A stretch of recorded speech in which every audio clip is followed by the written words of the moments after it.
얼마 전에 제가 교회에서 할 수 있는 건 다 해봤는데, 교사도 하고 뭐 회장도 하고 봉사, 화장실 청소도 했습니다. 잔디도 깎고. 그런데 한 가지 못 해본 게 있는데, 성가대입니다. 성가대원을 못 해봤습니다.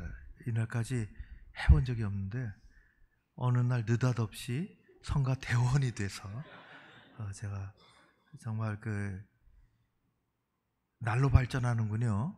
박수까지 치고 그래 자유롭게 하나님 앞에 찬양하는 것이 그 또한 좋습니다. 지금서부터 약 2500년 전 BC 538년에 새로운 나라의 왕이, 페르시아 고레스 왕이 세계적으로 자기 영토에 해당하는 모든 사람들에게 바벨론 이전 왕국의 바벨론 포로로 잡혀왔던 유다 백성들을 이제 해방이다 라는 하루아침에 느닷없는 역사적인 조서를 내렸습니다. 성경의 역대하에 기록이 되어 있습니다. 36장 23절에 보면 고레스 왕의 조서가 이렇습니다. 바사 왕 고레스가 이같이 말하노니, 하늘의 신 여호와께서 세상 만국을 내게 주셨고 나에게 명령하여 유다 예루살렘의 성전을 건축하라 하셨나니, 너희 중에 그의 백성된 자는 다 올라갈지어다. 너희 하나님 여호와께서 함께 하시기를 원하노라. 엄청난 명령입니다. 누구나 따라야 하고 순종해야 하는 일국 최고의 명령입니다. 귀한 조서가 발표되자 고향 땅으로 돌아가기를 그렇게 원했던 하나님의 백성들은 그들의 삶을 잘 정리하고 세 차례에 걸쳐서 고국 예루살렘으로 돌아갑니다. 1차는 그 조서가 발표된 이듬해인 BC 537년에 성전 건축의 사명을 갖고 스룹바벨 총독이 자그마치 5만 명을 인솔해서 귀환하고, 2차는 한참 후에 한 세대, 두 세대가 지난 다음 80년이 지나 BC 458년에 이스라엘 역사상 최고의 랍비 중에 하나인 에스라를 앞세워서 약 1700명이 돌아옵니다. 그리고 3차는 그로부터 14년 후에 BC 444년에 성경에 나오는 탁월한 리더십의 소유자인 느헤미야 총독이 사람들을 이끌고 인도에서 돌아옵니다. 그들은 수만 말리 길을 줄지어서 걸었습니다.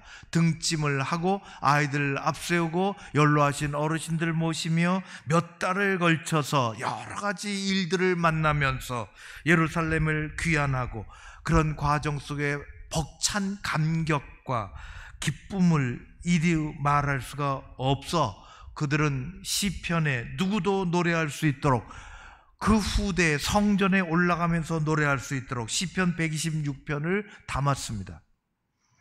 오늘 우리가 읽은 말씀 1장 1절과 2절에 얼마나 큰 감격과 벅찬 기쁨을 노래하는지 이렇습니다. 여호와께서 시온의 포로를 돌려보내실 때에 우리는 꿈꾸는 것 같았도다. 그때 우리 입에는 웃음이 가득하고 우리 혀에는 찬양이 찼었도다. 그때 문나라 가운데서 말하기를, 여호와께서 그들을 위하여 큰 일을 행하셨다 하였도다. 3절에 이어서 우리를 위하여 하나님께서 큰 일을 행하셨으니 우리도 말로 다 할 수 없이 감격스럽고 기쁘다고 했습니다. 하나님께서 이스라엘 백성들을 고통스러운 포로 생활 가운데서 벗겨주시고 눈물을 흘리며 꿈에도 그리던 고향 땅으로 돌려보내 주실 때에 그들은 정말 이것이 생신지 꿈인지 몰랐습니다. 얼마나 감격스러운지 얼굴에는 웃음과 눈물이 그리고 입술에는 찬양과 감사가 넘쳐 흘렀습니다. 두 손을 높이 들고 하나님을 바라보며 고백하며 노래하기를, 우리를 위해서 하나님 이렇게 큰 일을 행하셨습니다. 우리는 감당할 수 없는 은혜를 누리며 사는 백성입니다. 우리가 너무 잘못해서 저 다른 나라로 보내셨는데 우리가 믿음을 잘 지키고 마침내 하나님께서 우리 민족을 다시 이 땅으로 보내신다니 우리는 하나님의 큰 일을 바라보며 너무 기쁘고 감사합니다. 큰 일을 행하셨습니다. 그들의 이 감격과 감사의 고백은 곧 우리의 고백입니다. 이스라엘 백성을 고통과 아픔의 처지에서 건져주시고 회복시켜 주셨던 구원의 하나님은 우리 민족을 일제의 고통과 아픔에서 건져주시고 해방과 자유를 주신 좋으신 하나님이십니다. 내일 모레면 8월 15일 광복절입니다. 1945년 8월 15일에 해방되어 국권을 회복하고 3년 후인 1948년 8월 15일 대한민국 정부가 수립한 과정에 그것을 다 아울러서 광복이라고 이름을 지었습니다. 참 잘 지었습니다. 매우 성경적입니다. 빛이 돌아왔습니다. 어둠의 땅에 하나님이 하늘로부터 보내신 빛이 비추어 이 땅이 다 밝아진 날입니다.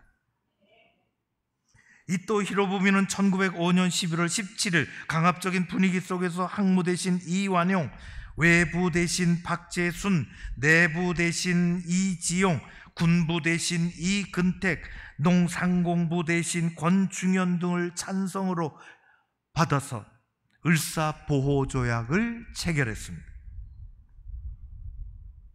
한국은 자주적으로 외교 업무를 담당할 만한 능력이 없으니 이제 일본의 보호를 받는다는 내용으로 되어 있는 강제조약을 우리는 을사늑약이라고 부릅니다. 졸지에 우리나라는 엄연한 독립국가에서 일본의 보호국으로 전락되고 말았습니다. 3일 후에 가슴을 치며 황성신문에 무효임을 알리는 시리아 방성대국이라는 글이 올랐습니다.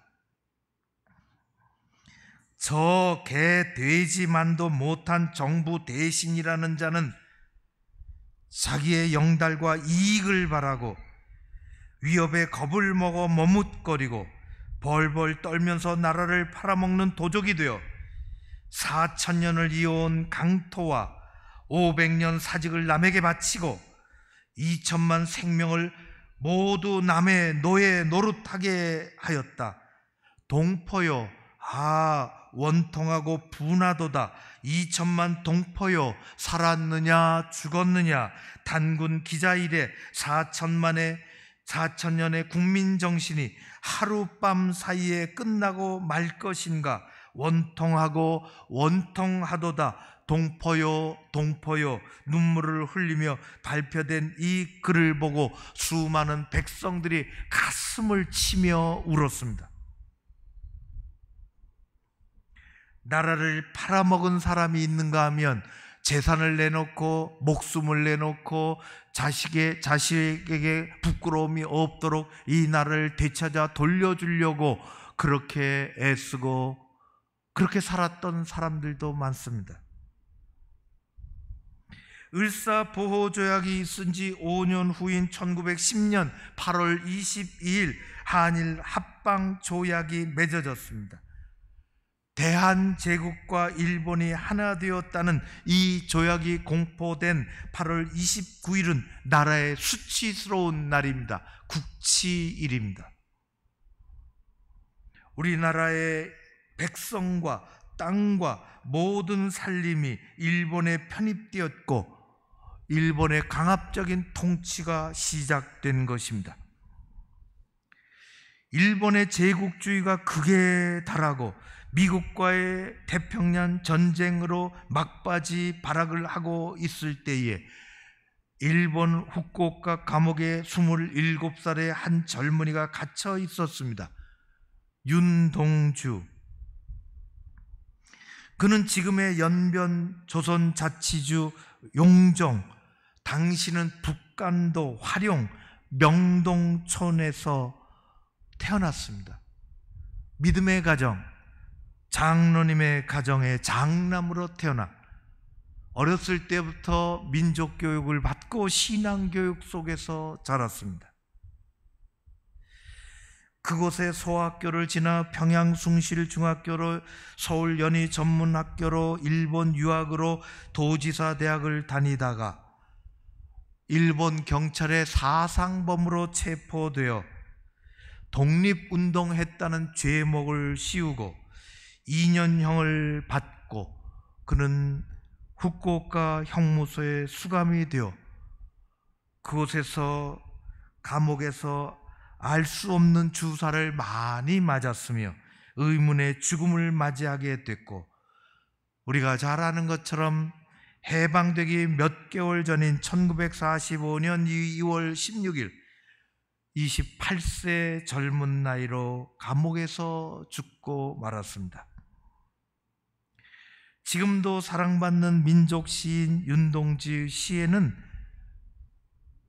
십자가라는 것이 있습니다. 십자가는 이렇습니다. 쫓아오던 햇빛인데 지금 교회당 꼭대기 십자가에 걸리었습니다. 첨탑이 저렇게도 높은데 어떻게 올라갈 수 있을까요?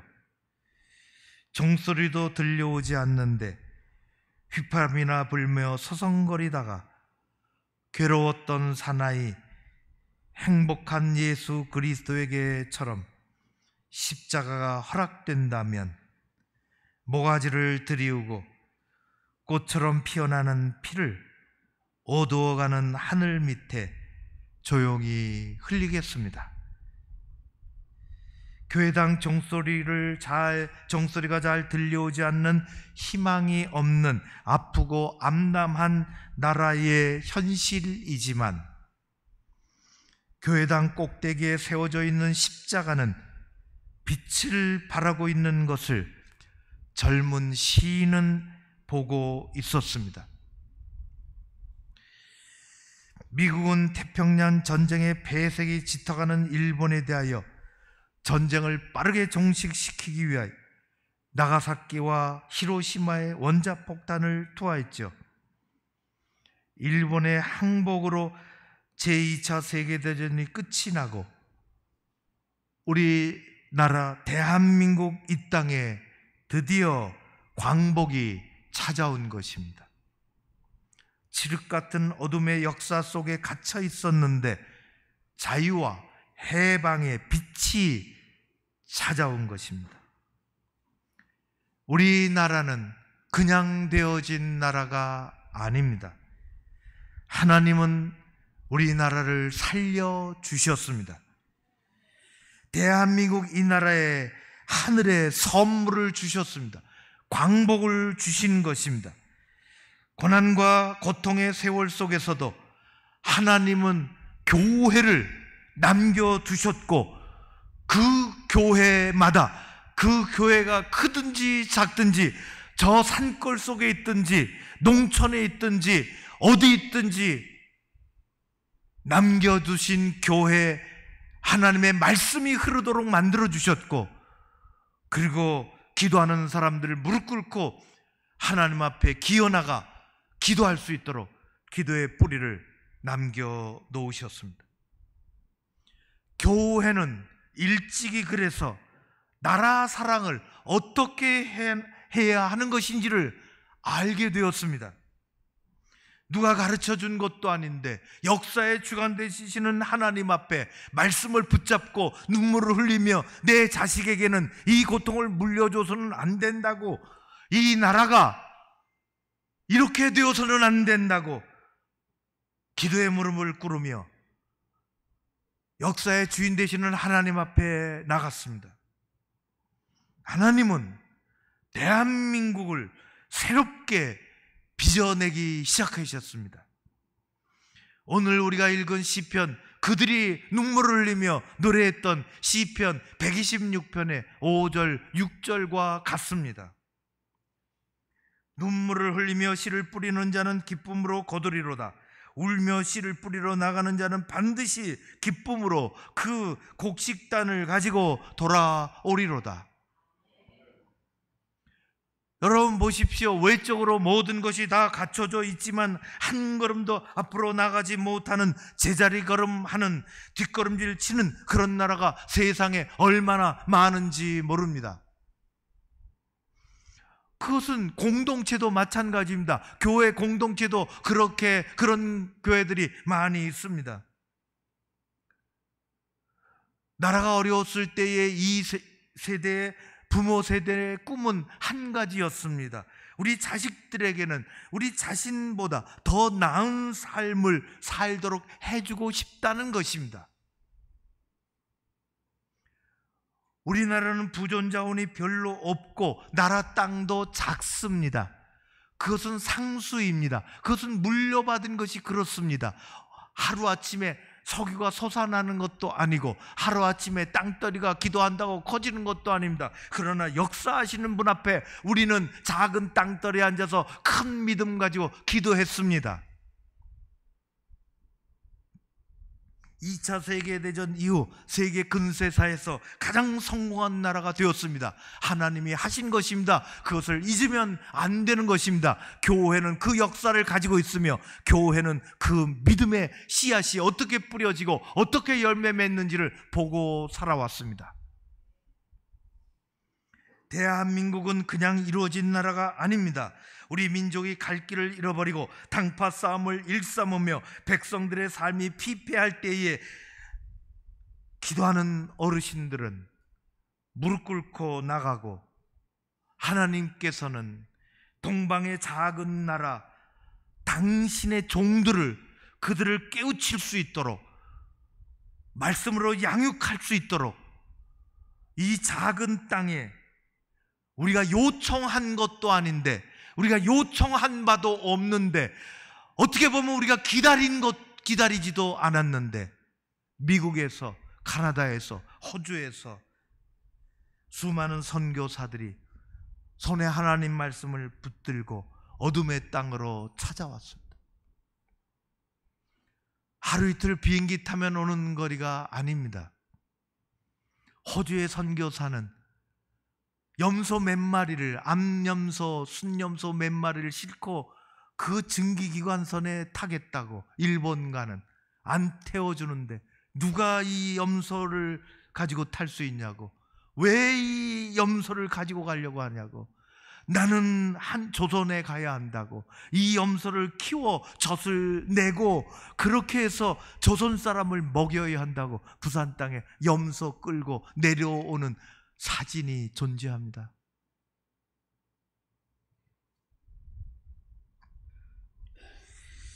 그들은 복음을 선포하고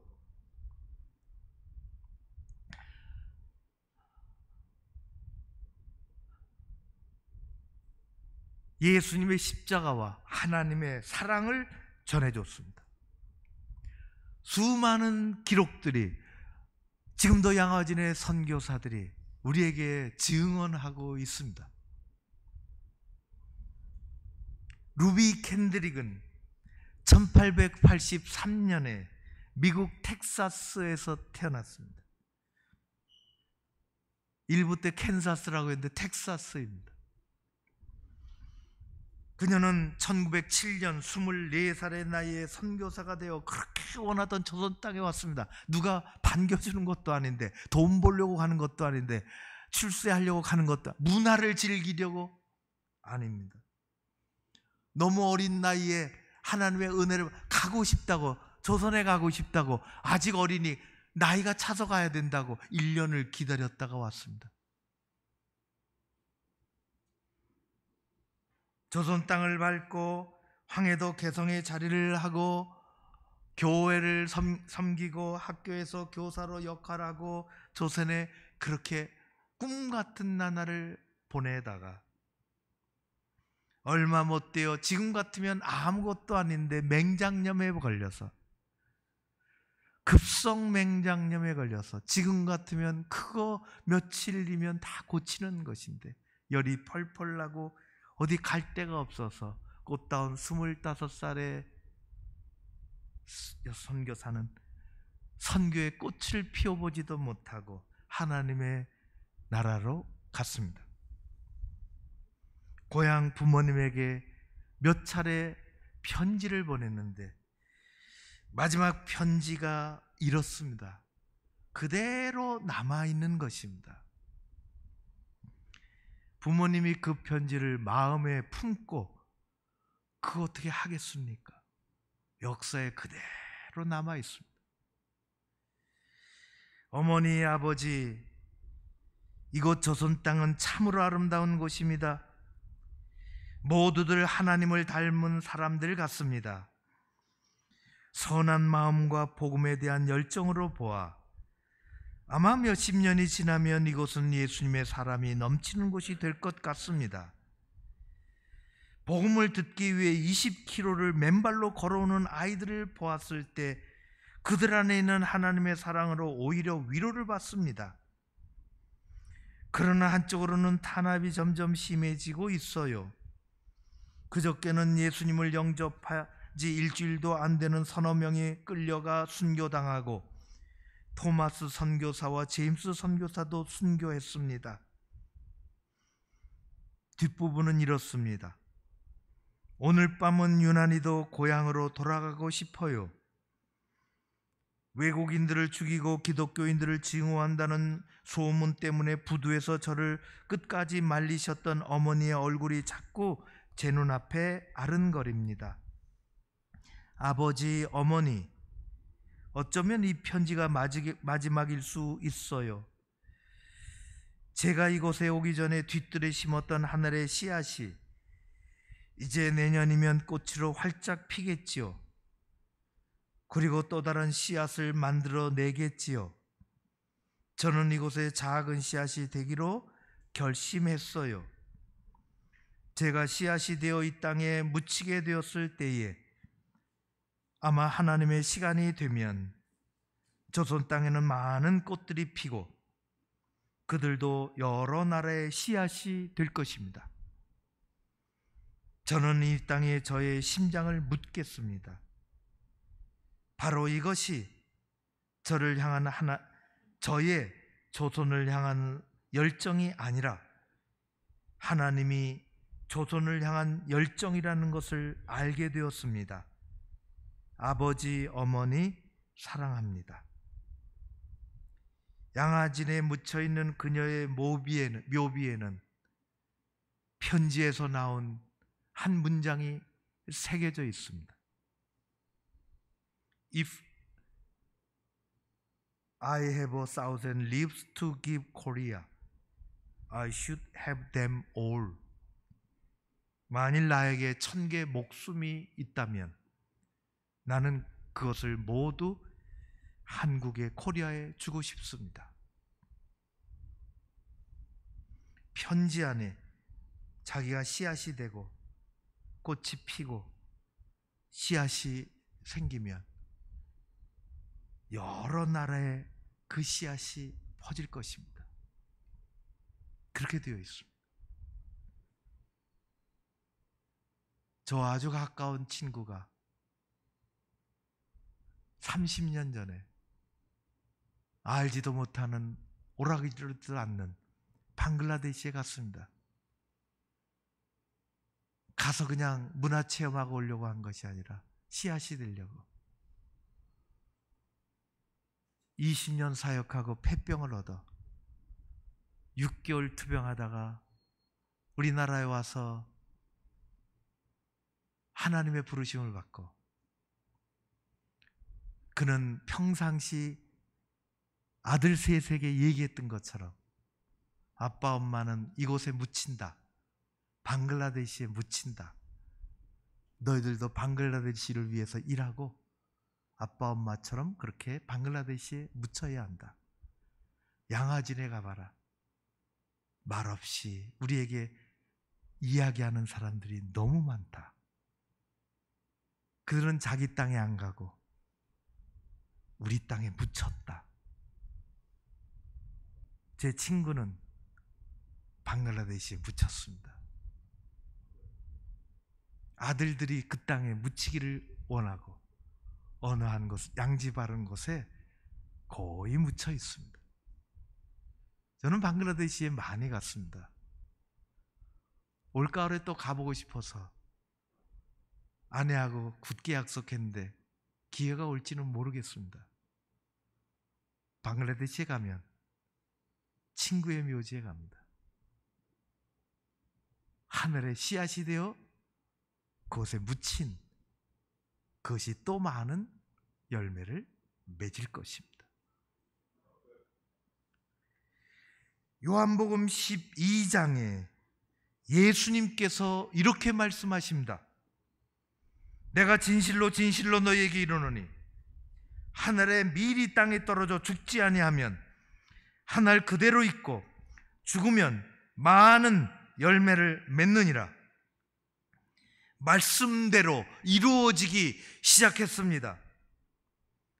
예수 십자가의 복음은 낙심 가운데 살던 대한민국 이 땅에 한 영혼을 살리고 구원받은 사람들이 교회 공동체를 이루고 어려울 때 위로받으려고 달려오고 힘들 때 다시 일어나려고 말씀을 붙잡고 교회에서 하늘 양식 공급받으며 무릎 꿇고 하나님 앞에 기도하며 살았습니다. 하나님은 예수 가정에 복을 주셨습니다. 혼란한 이 사회를 치유하시고 민족의 어두운 역사에 생명의 빛을, 소망의 빛을 비추기 시작했습니다. 골로새서 1장 23절에 이렇게 되어 있습니다. 만일 너희가 믿음에 거하고 터 위에 굳게 서서, 얼마나 귀한 말씀입니까? 믿음에 거하고 그 터 위에, 그 복음의 터 위에 굳게 서서 너희가 들은 바 복음의 소망에서 흔들리지 아니하면 더욱 그리하리라. 복음의 소망에서 흔들리지 말아야 합니다. 그런데 어느덧 흔들리기 시작합니다. 나라도 흔들리고 교회도 흔들리고 공동체도 흔들리기 시작했습니다. 우리 사회를 보십시오. 전방위적으로 갈등입니다. 사사건건 다투고 물고 늘어지고 싸움박질을 합니다. 하루도 편할 날이 없습니다. 우리 주변을 보십시오. 이렇게 신앙생활하라고 하나님 우리를 부르신 것이 아닙니다. 교회는 민족을 위해서 어둠 속에 있을 때에 나라와 민족을 위해서 끊임없이 기도하던 교회입니다. 나라를 팔아먹고 나라에 못된 짓을 한 사람들도 많지만 나라를 되찾기 위해서, 나라를 반듯하게 세우기 위해서, 내 자식에게는 조금 더 나은 나라를 물려주게 하기 위해서 나는 보릿고개를 지냈지만 내 자식은 좀 더 잘 먹이고 싶어서 우리는 그렇게 살았습니다. 여기까지 이렇게 되기에는 그냥 된 것이 아닙니다. 우리는 하나님의 말씀으로 다시 돌아가야 합니다.